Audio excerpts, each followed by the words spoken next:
ಅವ್ರಿಗೆ ನೀವು ಎಲ್ಲಿ ಸ್ಥಳಾವಕಾಶ ಕೇಳಿದ್ರು ಕೊಡಕ್ಕೆ ಸಿದ್ಧವಾಗಿದ್ದೀನಿ ಅಂತ ಯೋಚನೆ ಮಾಡದೆ ಒಂದೇ ವಾಕ್ಯದಲ್ಲಿ ಉತ್ತರ ಕೊಟ್ಟಂತ ಒಬ್ಬ ಅಂದಿನ ಮುಖ್ಯಮಂತ್ರಿ ಯಾರಾದ್ರೂ ಇದ್ರೆ ಅದು ಕುಮಾರಣ್ಣ ಮಾತ್ರ.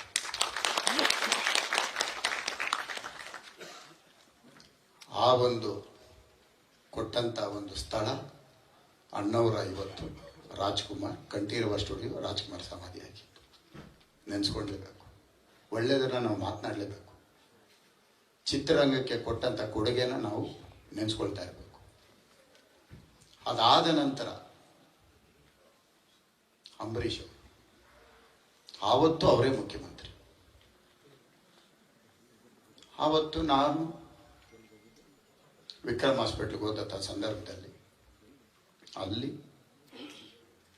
ನಿಖಿಲ್ ಅವರಿದ್ರು, ಯಶ್ ಅವರು ಇದ್ರು.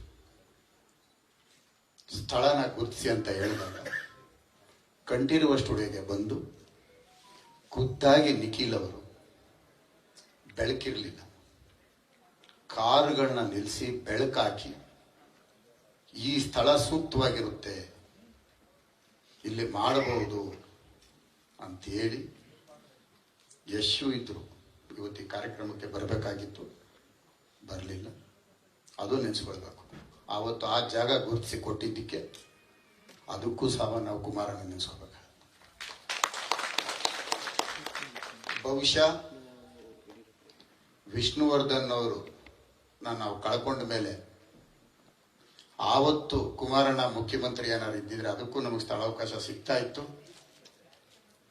ಕಾರಣಾಂತರಗಳಿಂದ ಇಂದಿಗೂ ಸಹ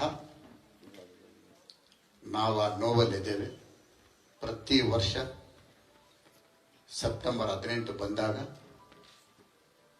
ವಿಷ್ಣುವರ್ಧನ್ ಅವರ ಸ್ಮಾರಕದ ಬಗ್ಗೆ ನಾವೆಲ್ಲರೂ ಸಹ ಮಾತನಾಡುವಂಥ ಪರಿಸ್ಥಿತಿ ಒಂದು ಇವತ್ತು ಜೀವಂತವಾಗಿದೆ. ಹಾಗಾಗಿ ನಾವೆಲ್ಲರೂ ಸಹ ಒಳ್ಳೆಯದನ್ನು ನೆನೆಸ್ಕೋಬೇಕು. ಹಂಗಾಗಿ ಕುಮಾರಣ್ಣಗೆ ಇರ್ತಕ್ಕಂತಹ ಸಿನಿಮಾ ರಂಗದ ಸಂಬಂಧದ ಬಗ್ಗೆ ನಾನು ಇಷ್ಟೊತ್ತು ಮಾತನಾಡಿದೆ.